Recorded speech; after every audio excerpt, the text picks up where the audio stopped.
To all.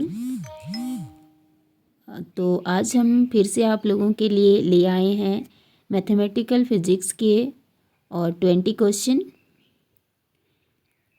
तो चलिए discuss करते हैं। पहला क्वेश्चन है A dot B is equal to zero. A dot B is equal to zero यानी dot product of two vectors equal to zero. That means होता है they are perpendicular to each other. यानी ये जो दो vectors हैं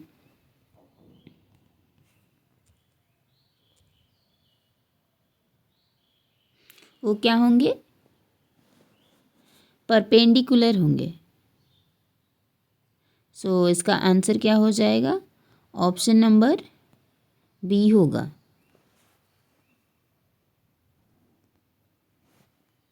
उसके बाद है next question, unit vector. Unit vector equal to क्या होता है, यूनिट वेक्टर वैसे वेक्टर को कहते हैं जिसका मैग्नीट्यूड क्या हो, 1 हो। तो इसका फिर से आंसर क्या हो जाएगा,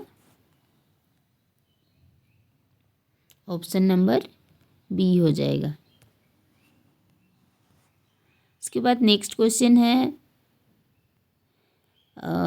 question number 3, del dot del cross A यानी divergence of curl of vector. Divergence of curl of vector equal to क्या होगा, 0 होगा। ऑप्शन नंबर सी इसका आंसर हो जाएगा।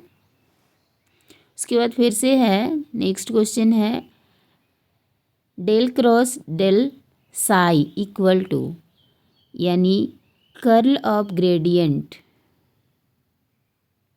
कर्ल ऑफ क्या पूछा है, ग्रेडियंट पूछा है, तो इसका आंसर भी हो जाएगा 0 होगा, ऑप्शन नंबर ए।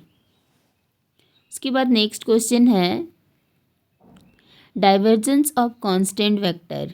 किसी भी कांस्टेंट वेक्टर का अगर हम क्या करते हैं, डाइवर्जेंस निकालते हैं तो आंसर क्या मिलेगा, 0 मिलेगा।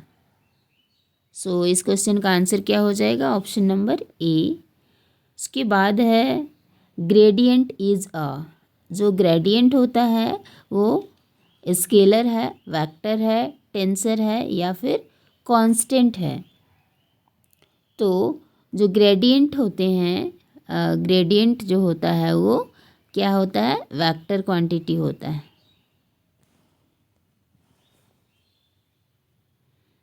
सो क्वेश्चन नंबर 7 है कर्ल रिप्रेजेंट।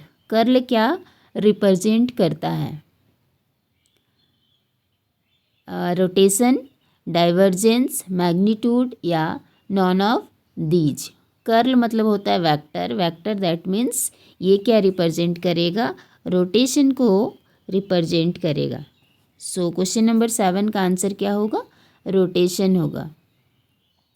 इसके बाद है A cross B. A cross B को हम मैग्नीट्यूड के फॉर्म में कैसे लिख सकते हैं, तो ए क्रॉस बी को हम मैग्नीट्यूड के फॉर्म में कैसे लिख सकते हैं, A B sine theta N cap होता है, और एन कैप क्योंकि यूनिट वेक्टर है इसलिए उसका मैग्नीट्यूड कितना हो गया, 1 हो गया। सो यहाँ पे आंसर क्या होगा, A B sine theta. Next question number 9 है A cross B equal to 0। Cross product 0 होने का मतलब क्या है पूछ रहा है, परपेंडिकुलर, पैरेलल, इक्वल या फिर 0। जस्ट इसके पहले क्वेश्चन में हम लोग देखें कि ए क्रॉस बी का मैग्नीट्यूड क्या हो रहा है, ए बी साइन थीटा, और ये जो वैल्यू है मैग्नीट्यूड ये 0 कब होगा, क्योंकि ए और बी तो 0 हो नहीं सकता है, इसलिए 0 किसका होना पड़ेगा, साइन थीटा को 0 होना पड़ेगा। और साइन थीटा 0 कब होगा, जब दोनों वेक्टर्स क्या होंगे, पैरेलल होंगे। That means angle between two vectors क्या हो, 0 डिग्री हो। दैट मीन्स क्वेश्चन नंबर 9 का आंसर क्या हो जाएगा, पैरेलल होगा, ऑप्शन नंबर बी। इसके बाद है unit normal vector magnitude equal to 0, 1, 2 infinity.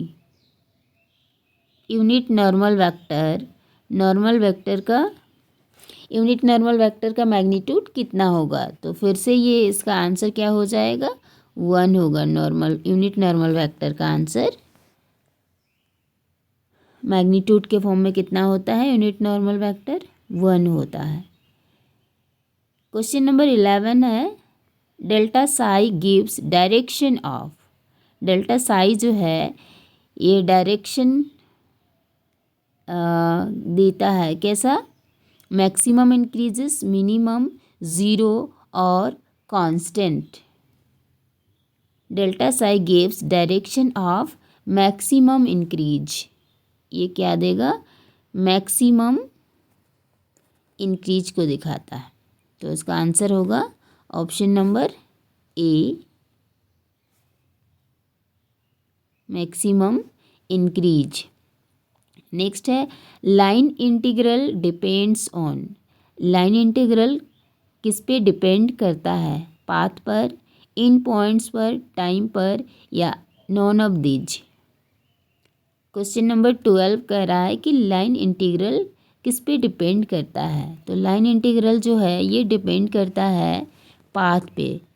So line integral depends on path. So the question number 11, question number 11 का आंसर क्या होगा, पाथ होगा, ऑप्शन नंबर ए। क्वेश्चन नंबर 13 है, surface integral gives. Surface integral अगर आप निकालते हैं तो क्या मिलेगा, फ्लक्स, वर्क डन, एनर्जी, या नॉन ऑफ दीज। तो सरफेस इंटीग्रल अगर हम फाइंड करते हैं तो हमें मिलता है फ्लक्स। आंसर हो जाएगा क्वेश्चन 13 का फ्लक्स, ऑप्शन नंबर ए। क्वेश्चन नंबर 14 है, कर्ल ऑफ कांस्टेंट वेक्टर। किसी भी कांस्टेंट वेक्टर का अगर आप क्रॉस प्रोडक्ट निकालते हैं यानी कर्ल निकालते हैं तो आंसर में क्या आएगा, 0 आएगा। ऑप्शन नंबर ए इसका आंसर हो जाएगा। इसके बाद है divergence of R vector. R vector क्या है, पोजीशन वेक्टर है। इसका अगर डाइवर्जेंस निकालते हैं तो आंसर कितना होगा, क्योंकि ये आर जो है Cartesian coordinates X Y Z का क्या होता है, वेक्टर सम होता है, इसलिए इसका डाइवर्जेंस जब फाइंड किया जाता है तो इसका आंसर कितना आएगा, 3 आएगा। सो इसका आंसर क्या हो जाएगा, ऑप्शन नंबर ए, 3। नेक्स्ट है, डेल स्क्वायर इज कॉल्ड, या del two is called. Del two को क्या कहते हैं, लैप्लासियन, ग्रेडियंट, कर्ल, या डाइवर्जेंस। तो डेल टू को हम लोग कहते हैं Laplacian operator, option number A. So next question है, ग्रेडियंट ऑफ कांस्टेंट। किसी भी कांस्टेंट का क्या निकालिए, ग्रेडियंट निकालिए,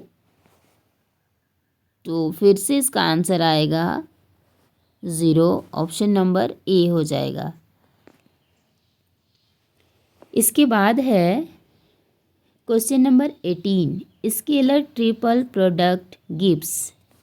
स्केलर ट्रिपल प्रोडक्ट क्या देता है, वॉल्यूम, एरिया, लेंथ, या none of these. Scalar triple product हमें देता है वॉल्यूम देता है।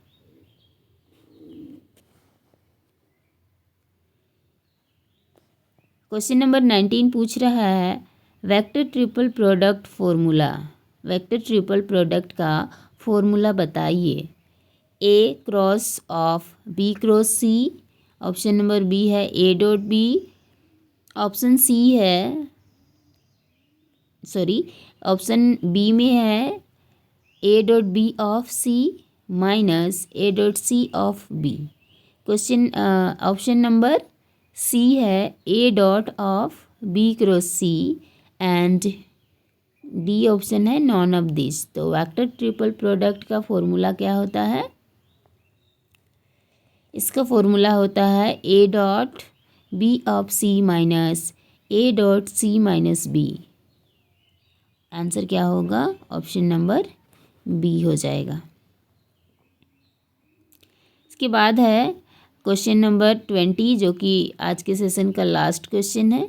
Divergence theorem relates, divergence theorem किससे रिलेट करता है? वॉल्यूम सरफेस से, लाइन सरफेस से, एरिया लाइन से, एंड या फिर नॉन ऑफ दिस, इनमें से कोई नहीं।